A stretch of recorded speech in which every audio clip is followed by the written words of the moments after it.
江川家境贫困，但他自尊心很强。大学以来从不申请助学金，吃饭消费我都主动伸出我的付款码。现在分手了，我身上的余额都多了起来，钱多的简直花不完，想干什么干什么，想买什么买什么，别提多快乐了。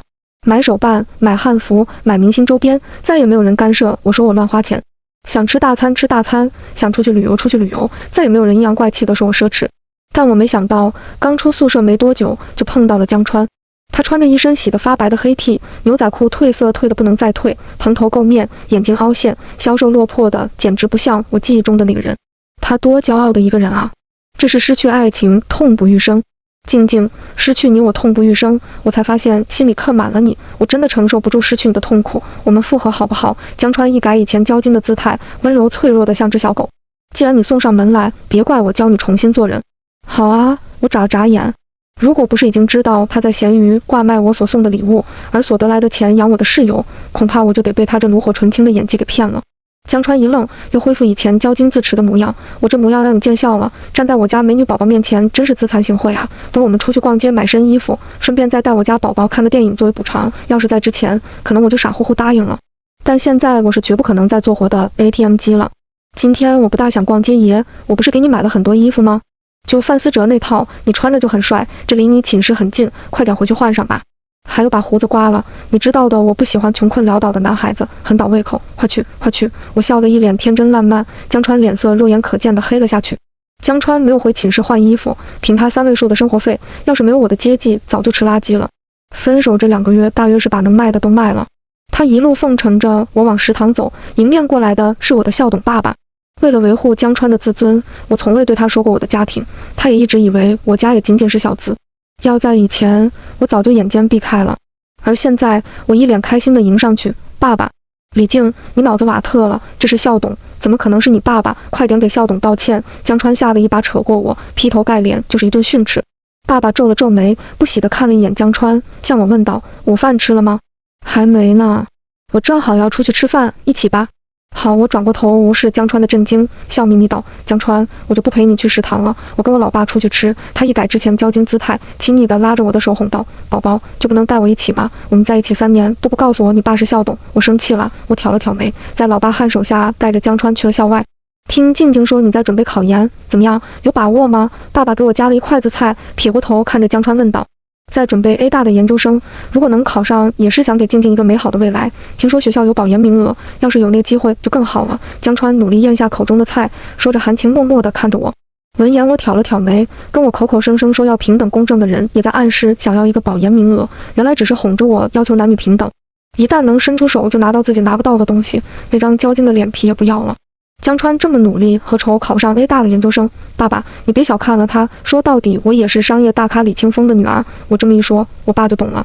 这顿饭吃得不温不火，在江川不动声色的谄媚中结束，也调出了他的野心。有野心的人稍微撒点鱼饵就迫不及待上钩了。晚上我没有回宿舍，而是回到了我在汤臣医馆的房子。这套房子在大的时候就差人装修好了，本来打算做毕业礼物送给江川，如今也没有这个必要了。我记得这套房子还是室友他爸装修的。我是名副其实的恋爱脑，当初闺蜜警告我说，给男人花钱倒霉一辈子。我说我穷的也只剩下钱了，给江川花钱也是一种天使投资。最后我给江川天使投资，江川给我室友天使投资3年。我都说了，给男人花钱倒霉一辈子。江川这3年有给你买过超过100块钱的东西吗？你3年来给他花的没有30万也有20万吧？最后人家把你当提款机冤大头，还拿你的钱在外面养3。李静啊，李静，你就恋爱脑吧。既然已经看清了，你还和好干嘛？就你这脑子还想着报复，我怕你最后要被他啃得连渣都不剩。不行，这是我得管。被闺蜜这么一骂，我对江川的恨也上升到了极点，想要报复的心理也更加强烈。他现在知道校董是我爸，对我百般讨好，讨好又怎样？我们要让他把你给他花的钱全部吐出来。怎么吐？江川跟铁公鸡一样一毛不拔。他不是给你室友花钱了吗？还不是以为你室友家住在汤臣医馆，现在想哄着你出钱去养着那个。我有个发小，也是你们学校的，他也在备考 A 大的研究生，我让他装作是你的追求者，天天给你送奢侈品礼物。江川一急，不也得给你买礼物？到时候你就吊着他。说着挂了电话，说去给我搞定僚机。1个小时后收到闺蜜微信，搞定。明天上午10点，我带你和我发小见一面，你定了 A 大咖啡馆位置。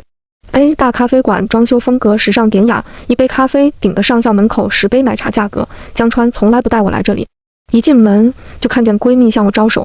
李静，我闺蜜陆游，陆氏集团陆强叔叔儿子。你的事我已经跟陆游说过了，他十分乐意帮忙。我还有事，你们先互相了解一下，我就先走了。我刚落座，闺蜜就拿起手机，急匆匆扬长而去，留下我俩面面相觑。能做我的闺蜜，自然也不是什么平凡角色，但没有想到她发小竟是跟自家公司对标的陆氏集团。等我把视线落在对面男生身上时，我惊了一下，这不是江川的死对头吗？每年各种比赛的时候，两人居高不下，争得你死我活的。虽然多数是江川获得第一，但他在 A 大的呼声却是最高，因为这男人长得该死的帅。如果用他来气江川的话，这不是叠加 buff 伤害拉满。我拼命压下激动的情绪，开门见山问道：陆游同学，我们要对付的是江川，你确定真的要帮我吗？陆游灿然一笑，徐徐点头。李静同学，我确定，惩治渣男何乐而不为呢？我还可以小小的报一下私仇。陆游不愧被誉为大校草，笑起来可真好看。清冷的眉眼，精致的五官，一切清冷俊朗的词语都可以用在他身上。唇红齿白，翩翩公子，简直就是言情小说男主本人。尤其他笑起来的那对酒窝，醉得想让人溺死在里面。前方一个熟悉的声音打断了我的花痴：江川，你不是说已经和李静分手了吗？是我室友陆之月，没有想到江川竟舍得带他来这里，2杯咖啡就抵得上他1周的生活费了。此刻他正站在沙发前，居高临下地看着江川，气呼呼要江川给他个交代。宝贝，你听我解释。他语气焦急。我不听，我要你现在马上立刻跟李静那个贱人分手。月宝，你听我说，你才是我心中最爱，我和李静现在还不能分手，你知道吗？李静他爸是校董，等我拿到保研名额就立马跟他分手，你听话乖哈。江川语气之温柔，情绪之耐心，是我这3年来都没有过的。3年来他对我巧言令色，忽冷忽热，任意索取，真心到头来全部为了狗。我眼睛一阵酸涩，虽然早知道事情真相，但咋一听到还是忍不住落下泪来。李静，你可真没出息。用手背抹去泪花，对面递过来一张纸巾。及时止损是值得开心的事，垃圾不要也罢。不知道陆之月用了何种手段，竟让江川纵然知道我爸爸是校董也要如此。难道这就是无坚不摧的爱情？山无棱，天地合，乃敢与君绝。两人争吵已经偃旗息鼓，江川又哄又保证让陆之月暂时放过了他。不就是一个保研名额吗？我爸说了，等你一毕业就去陆氏集团上班，直接做总经理。我知道咱爸是陆氏集团董事长，月宝，你爸有没有办法让我直接保研啊？川川，你也知道我爸一直让我低调，不然我也不会过成这个样子。保研估计不行，那边吵闹着已经出了咖啡馆，而我这里死一样的安静。我不禁咬牙切齿地问道：陆之月是你妹妹，陆游也是一片正愣，我爸妈就生了我一个，偷听的墙角让我和陆游成了一条绳上的蚂蚱，报复计划必然要进行下去。陆游得弄清楚陆之月是不是他私生子妹妹，我得让江川知道骗钱骗感情的代价。出了咖啡厅，我就带着陆游去了大牌奢侈品店，准备一些报复计划的装备。这家大牌奢侈品店是我家开的，以前经常在这里拿腰带、手表等饰品送给江川。可惜江川不识货，一直以为是便宜货，不仅没带过，还低价出售。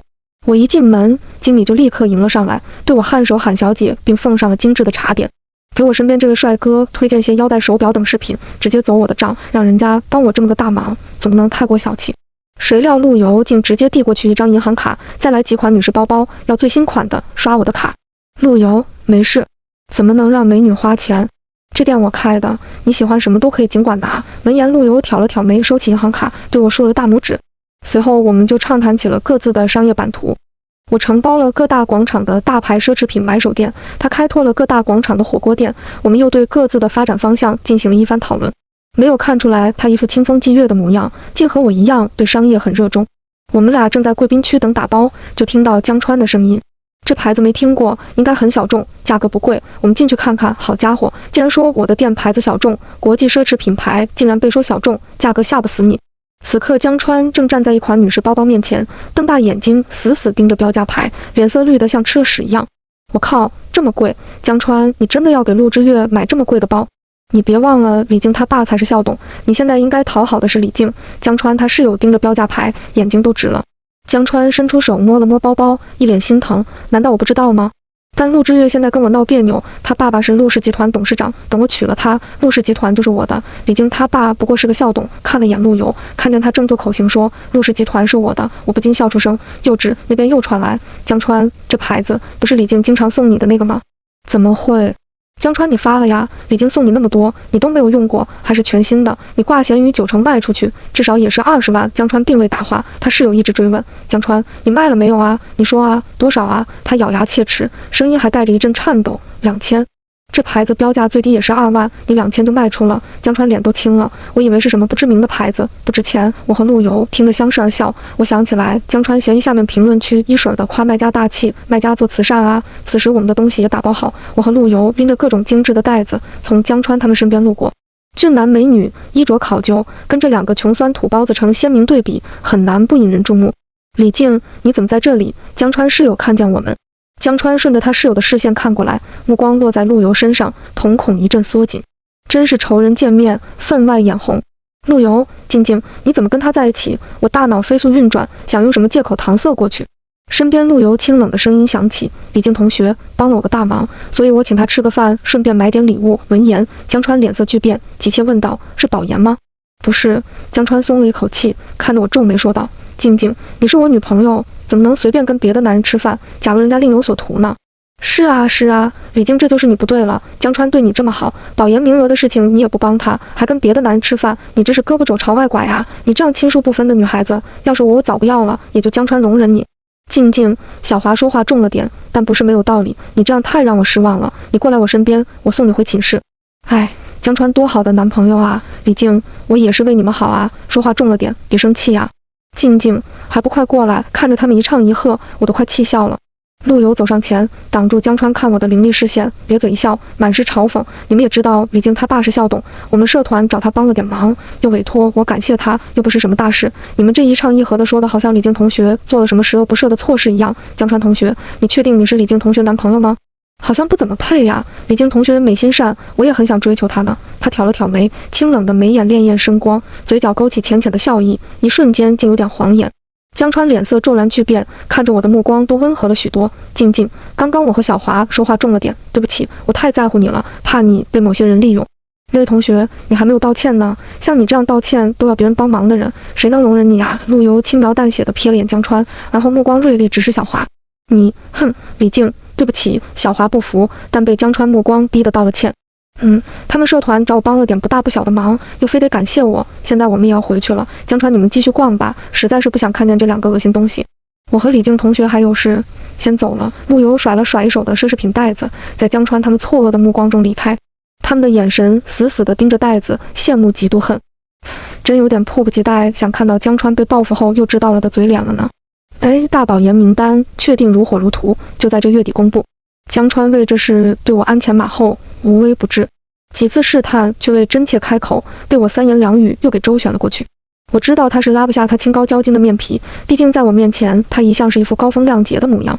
纵然是我掏出付款码，他依然昂首出铁骨铮铮的意味。直到陆游开始追求我，他一下子慌了阵脚。大保研名额只有1个，陆游也是竞争者之一。下课路上，江川跟他室友和我顺路往宿舍走去。“静静，你知道我有多重视这个保研名额，你是我女朋友，你不能胳膊肘朝外拐吧？我保上 A 大的研，也是为了咱们将来。”“李靖，你老爸是校董，保研还不是他一句话的事情。”室友 A 说的轻描淡写。“李靖，你爸是校董的事瞒着江川就算了，要是你这点小忙都不帮，那你真是配不上江川对你的好。”室友 B 义愤填膺。“是啊，你早说你爸是校董，江川这3年至于这么辛苦吗？”室友 C 继续附和。我在心里冷笑出声，真是滑天下之大稽，我爸是校董，关你们这些垃圾屁事。江川和他室友都是一丘之貉，3年来他能在我眼皮子底下跟陆之月暗度陈仓，无不是他们做挡箭牌。女生宿舍门口就在前面，不到2-3分钟就可分道扬镳。我油盐不进，默不作声，任由他们一唱一和。显而易见，江川脸上出现一丝愠色，他急了，脱口而出：“李靖，老实说，你是不是喜欢陆游了？我问你保研名额，你一直不开口，是不是打算给他了？”马德，陆游那小子又送包又送衣服，我就说李靖肯定会变心，你们还不信？女生都是势利眼。李靖，江川这3年对你这么好，你就这样对待他？你要是把保研名额给陆游了，我们就去举报。静静，你真的喜欢上陆游了？你真的要把保研名额给他？他不就是有点钱，会讨女孩子开心，哪里比我好了？还不是靠爹。我们在一起3年，你真的要割舍下去跟他？我停下脚步，挑了挑眉，一言不发地看着江川。陆游靠爹，你靠什么？你还不是靠女人？我以前眼睛是有多瞎，看上这么个玩意儿。川川，你是有这样说我，我忍了，你这样怀疑我，真是让我寒心了。这3年来我有多爱你，你感受不到吗？陆游送我的东西，我早就原封不动地还回去了。至于保研名额的事，我总得徐徐图之，做得滴水不漏吧。你这样伤我的心，我现在不确定为你做这些事值不值得了。话音刚落，江川脸色一下子好了起来，然后看我好像很伤心，就一直甜言蜜语的保证各种发毒誓。男人的嘴，骗人的鬼，毒誓千万要应验啊！忍着恶心，终于到了宿舍门口，但门口人潮汹涌，有一场盛大的表白仪式。满地玫瑰花铺成的心形，俗气又浪漫，烧钱又费力。陆游突破人群，捧着大束玫瑰花迎了上来，清冷俊俏的脸竟泛着一丝红晕，耳尖几乎红透。李静同学，我喜欢你，做我女朋友好不好？不知道你喜欢什么，随便买了个包，说着把印着 LV 字样的盒子放在我手上。我撇了撇嘴，随便，可真随便啊！大学生1个月生活费2000左右，你随便买个包2万，一上来就搞个大的，不得把江川下阳痿。我眨眨眼，陆游隔三差五送礼物给我说追求我，已经搞得声势浩大了，没必要安排这场表白。是陆游爷，帅得惨绝人寰的校草陆游表白。哇，这女生太幸福了吧 ！LV 女包，陆游又浪漫又有钱，要是我就立马答应。那不是计算机2班的李静吗？她有男朋友的，她男朋友就是她旁边那个黑色 T 恤蓝色牛仔裤那个。有男朋友又怎样？她男朋友那样一看就很穷，跟陆游根本不能比好吗？周边一阵轰动，没有想到陆游在女生中影响力这么大，他们简直就是我的嘴替，无不刺激着江川。我装作眼睛放光，惊喜激动，一副小女儿神态，看着陆游，一脸羞涩，欲迎还拒。此时江川应该更加感觉到危机了。果然，他一把扯过我的胳膊，阴着脸对陆游道：“她有男朋友。”陆游似笑非笑，挑衅道：“男朋友也可以换。”静静拒绝他，让他死了这条心。我看着陆游那张笑盈盈的脸，他的眼神温柔似水，仿佛一不留神就要浸溺其中。如果当众拒绝他，他会很没有面子吧？陆游，我许是看出了我的顾虑，陆游的眼神更加温柔，他伸出手摸了摸我的头，缓缓说：“没事的，李静，我等你，等你心里彻底没有了他，我等你，我等你。”这3个字在我脑海疯狂炸裂，是我想的那样吗？表白大戏在我不舍婉拒之下结束 ，LV 女包也在我千般不舍万般不忍的神态下还了回去。但我左右摇摆的绿茶行为足以让江川心生警惕。果然，一回宿舍就收到江川微信：“静静，跟我在一起3年，你受苦了，但我知道你不是那么物质的女孩，我爱你，你还爱我吗？”我翻了个白眼，3年每当我看别人男朋友怡情大方的时候，何尝不撒娇闹过？但他一直拿着这句话来搪塞我。哼，物质。作为女朋友想要个礼物就物质，他江川软饭硬吃就不物质，这何尝不是另类破呢？我回道：“川川，可我好想要那个 LV 包，你都从来没有送过人家包包。”良久，微信弹出他的消息：“好，明天带我家宝宝去买。”那川川最好了，我秒回。随后我打开陆游的对话框，他的头像是一张旅游照，阳光帅气。我打了又删，删了又打，去了一条微信：“今天你没有必要安排这场表白。”很快，他回道：“一个男生对一个女生最明目张胆的追求，无疑不是一场盛大的表白。”我，哈哈，你想得挺周到的，陆游。李静同学，如果我说我是真的在追求你，你接受我的表白吗？我看着手机，霎时脑袋一片空白。不等我回复，陆游又发来：“我不是江川，我不需要保研名额，我是真心实意的。”心脏砰砰砰剧烈跳动，竟产生了与江川在一起都没有的一丝悸动，脸上爆热。想起陆游清冷俊朗的脸，想起他在江川面前对我若有似无的维护，我拿起手机回了句：“就在我沉浸在粉红泡泡里，室友们簇拥着陆之月边聊天边进来。李静，之月说暑假带我们去他汤臣医馆的房子玩几天，你去不去？”李静爸爸是校董，说不定在汤臣医馆也有房子。我挑了挑眉，回道：“没有，那套房子已经找好了买家，只等约定好时间签合同。汤臣医馆的房子不是那么容易买得了的，不像之月他爸是陆氏集团董事长。那是汤臣医馆。不是什么阿猫阿狗都买得起的，校董1年能赚几个钱？”陆之月不屑道。我朝陆之月瞥了眼，校董能赚几个钱？他怕是不知道校董什么身份吧？李静也很棒哒，爸爸是校董，男朋友是学霸，校草陆游也在疯狂追求她，简直是校园言情小说女主本人。话音刚落，陆之月腾地起身，死死瞪着我假笑道：“到时候江川也会去，你不会不敢来吧？汤臣医馆 A 栋1502，可别走错了路哦。暑假的时候保研名额已然公布，江川就不用虚与委蛇，到时候当场提分手，不信李静不崩溃，也算出他这3年暗度陈仓的委屈。”我看着面前目光挑衅的陆之月，不禁冷笑。如果我没有记错的话 ，A 栋1502是我的房子。我回自己的房子有什么不敢？第2天，江川带我去 LV 店看包。我一眼看中一款标价5万的挎包，撒娇卖萌，完全不顾他的脸色漆黑。我以前是多么的懂事，最是舍不得花他的钱。众目睽睽之下，他只得拿出银行卡去付款，在他背后，我提着包，笑得畅快淋漓。我知道他把我送的东西卖了不少钱，纵然给陆之月花了许多，也有剩余。在我面前简朴可怜，不过试想我继续给他买，毕竟以前他屡试不爽。这个包我压根就不在乎，我只是享受看他掏钱那刻的纠葛和折磨。这只是一盘开胃菜，我要让他把我给他花的钱一分一毫全吐出来。接下来几天，陆游追我是更加大张旗鼓，送的礼物是更加昂贵。我用绿茶的语气对江川说：“川，我爸爸是校董，虽然我家不缺钱，但是这种有人送礼物的感觉真的好好，感觉被人爱着一样。如果你也能经常表达爱意就好了，爱意等于花钱。”我告诉他：“你不为我花钱就是不爱我，不爱我干嘛让我爸爸给你保研？不然你保研后跑了怎么办？”我还告诉他：“我只是爱你入骨，很怕失去你，只是想要你用事实证明你爱我，你值得我为你去求我爸爸。”于是江川给我买了衣服、裙子、鞋子，还带我吃了顿大餐。当然都是我选的，因为我说我要是穿着你买的衣服鞋子去求我爸爸，我爸爸看你对我这么好，说不定都不用我开口。所有加起来大概10万吧，我觉得不贵，毕竟我开杯香槟也是这价钱。不过我看见他付钱的手抖得跟帕金森一样，咬后槽牙的声音江西都能听到。江川在微信上问了好多次保研名额的事，但我是谁？我是《甄嬛传》狂热粉丝，宫斗10级选手，我又不是齐二哈，怎么会实名制投毒？送把柄？我次次都巧妙地周旋了过去。我发现自从你不爱这个人后，你的情商都归位了。许是江川对自己的魅力太过自信，陆之月知道他给我买东西又缠着他闹，最近几天很少找我，我倒也舒了口气，躺在宿舍跟陆游微信聊天。宿舍其他2个室友跟男朋友约会去了，陆之月可能大概在江川怀里。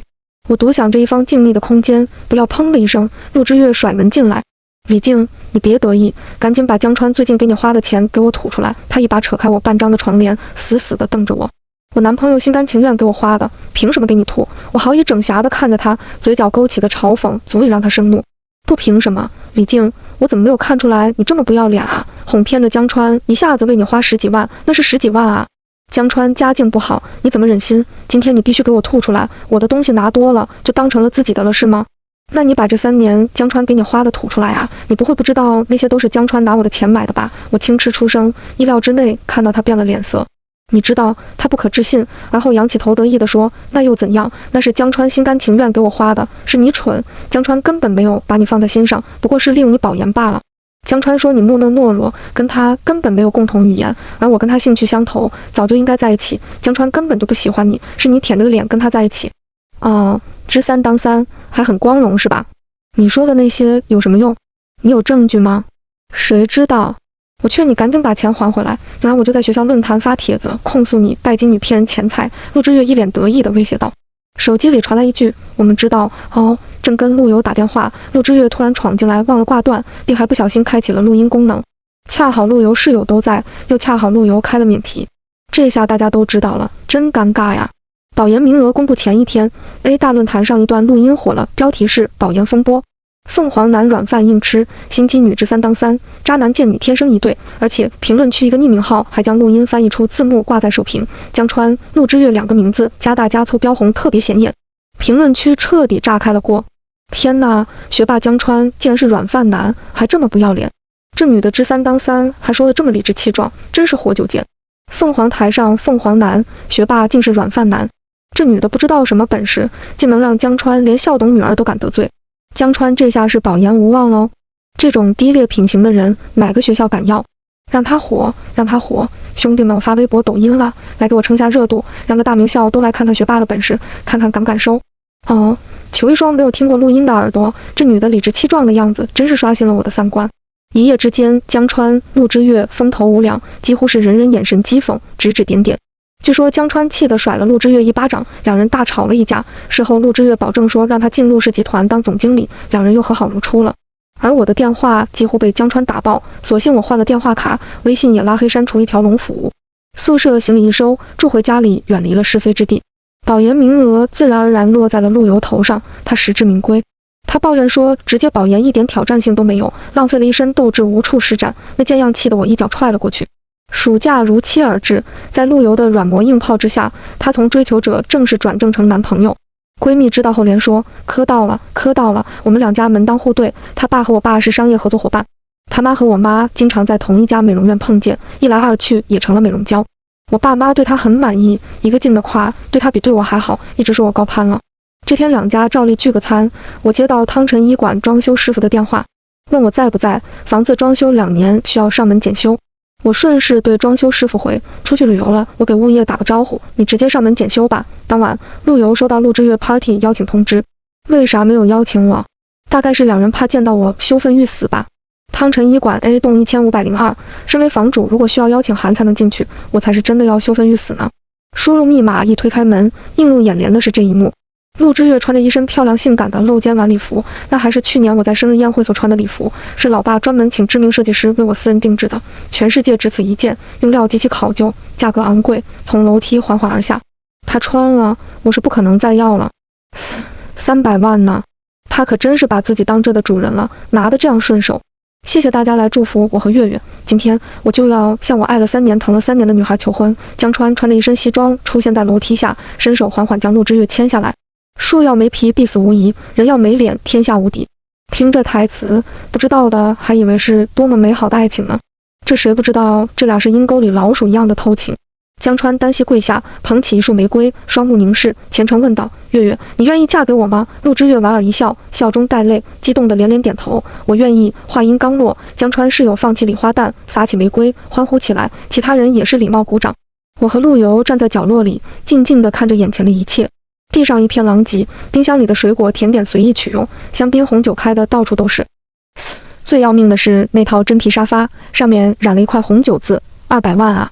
李静，你怎么在这里？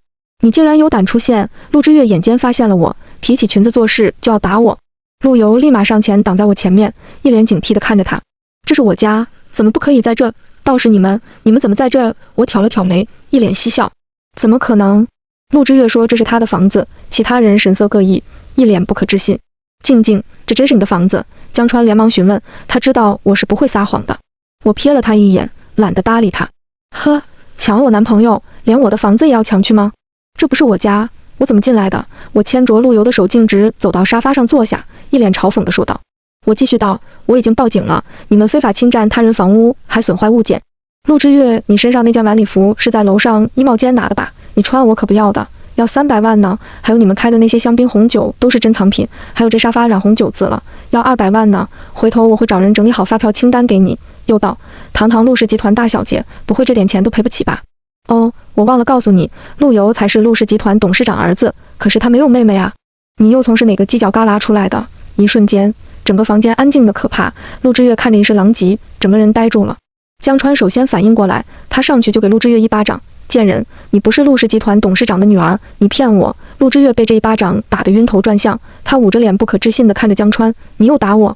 江川，我告诉你，今天你也有份，你也要赔钱。一听到钱，江川怒目圆睁，又冲上去一脚将陆之月踹翻在地。你还敢跟我提钱？你3年花了我多少钱啊？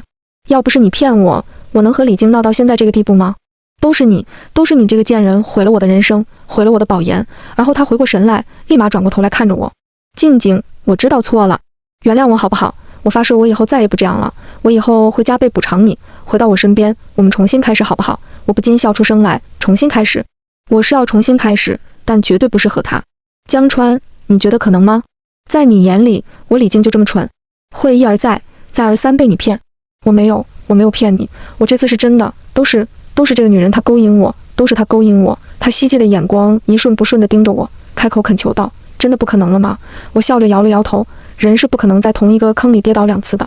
看到我坚决坦然的神情，他知道他再也没有希望了，凶狠的目光一扫陆之月，都是这个女人。他猛地伸出手，狠狠拽住陆之月的头发，噼里啪啦连打10几个巴掌。陆之月不甘被打，对着江川张牙舞爪，又咬又挠，两人竟当着众人面扭打了起来。一场闹剧到警察上门来才结束。陆之月和江川因非法侵占他人房屋又损坏他人财物被警察带走，其他人因为是被邀而来，而李静又开口放过的情况下，警察只给了一个口头警告。但他们也不住地唾骂陆之月和江川，毕竟因为他们差点吃上官司。第二天，校园论坛上陆之月和江川的丑闻满天飞，还有人贴了昨天现场照片，并绘声绘色讲了全过程。警察也查明陆之月是我2年前装修师傅的女儿，因为他们看中了江川上进优秀，觉得他将来一定前途无限，所以撬了我的墙角。陆之月又看出江川的本性，怕留不住，所以撒谎说自己是陆氏集团董事长的女儿。撒谎撒多了，总得圆谎。于是主意打到我房子上。当初装修的时候，我曾对师傅说过，房子暂时不住，4年后拿来送人，而且为了装修方便，还给师傅留了指纹密码，一直忘了删，故而让陆家父女俩钻了空子。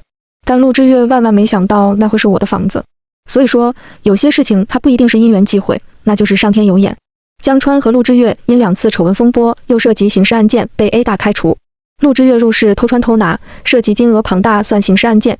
本来没江川什么事，但陆之月攀扯说是2人共同作案，2人同时被判5年有期徒刑。狗急了也会跳墙，江川当场跳起来咬掉陆之月1只耳朵。曾经柔情蜜意的2人一朝成了敌对，那些甜蜜时光里的记忆，不知会不会再回味。判刑那天我去了，陆之月像疯了一样要冲上来，面目狰狞，嘶声怒吼：“都是你，你这个贱人，你毁了我的一切！凭什么所有好的都是你的？凭什么你爸爸是校董，而我爸爸就是装修工人？凭什么你是江川的女朋友，而我只能背地里跟他在一起？这根本就不公平！”他披头散发，头部用纱布包扎住，进出点点血渍，目眦欲裂，双目赤红，形态疯狂，当真是狼狈不堪。我冷漠地看着他，眼里无一丝怜悯，没有回答他一句，即便说再多，他也是不懂得。后来有一天，我和陆游一起去看了江川，他还是老样子，一表人才，斯文牧养，但浑身已经没有了当初那种蓬勃向上的朝气，也没有了无往而不利的精明。他见了我们，止不住的一阵苦笑。我这一生算是毁了，是我就由自取。我以前总得意我能在你们之间游刃有余，予取予求，原来我才是那个蠢蛋，错把榆木当珍珠。李靖，我当初那么对你，你为什么还那么喜欢我？我没有回答，有些答案已经不重要了。我只是想起初见江川那个下午，阳光刚好，温而不烈。一袭白衫少年蹲在墙角喂猫，阳光照耀在他身上，温暖了他弯弯的眉眼。人生若只如初见，何事秋风悲画扇。汤臣医馆那套房子卖了，我搬回了家住。没住几天，爸妈吹胡子瞪眼，嫌弃我这嫌弃我那，把我赶了出来。好像之前叫我乖宝哄我回家的人不是他们一样。哈哈哈，这叫远香近臭。陆游一边摆放碗筷，一边笑话我。他在学校附近买了栋别墅，被赶出来后，他一骑绝尘地把我捡回了家。亲生女儿也抛弃，没人性。你做的菜真好吃，没有想到陆游这样的翩翩公子哥也烧得一手好菜。看你吃的，一嘴的油，正享受美食，猝不及防陆游伸手为我擦嘴。他的脸近在咫尺，他的眼眸清冷深沉，越靠越近，几乎可以窥见他清俊的喉结和性感的锁骨。我咽了咽口水，我觉得自己有点忍不住，食色性也，嗷呜一声就咬了上去。和陆游谈恋爱后，我才意识到以前谈的不是恋爱，是寂寞，这才是正常恋爱。陆游不允许我给他花钱，他说自己的女朋友自己养，用女生的钱丢脸。他会做饭，会做家务，七夕、情人节、元旦各种节日都会给我满满的仪式感。出去工作会随时随地汇报自己的行踪，允许我看他手机，给我满满的安全感。我给他打电话，随时随地接，对朋友亲人都公开我们的关系，甚至聚餐都会带我一起。我们去了很多地方，去看了祖国的大好河山，去看了山河胜景，去看了人间烟火。我们一起走过沙漠，领略了长河落日圆，大漠孤烟直；一起爬过雪山，见识了皑皑银雪山峰变，遐迩闻名一渲染。我们把对方融入生活，又把生活过成烟火。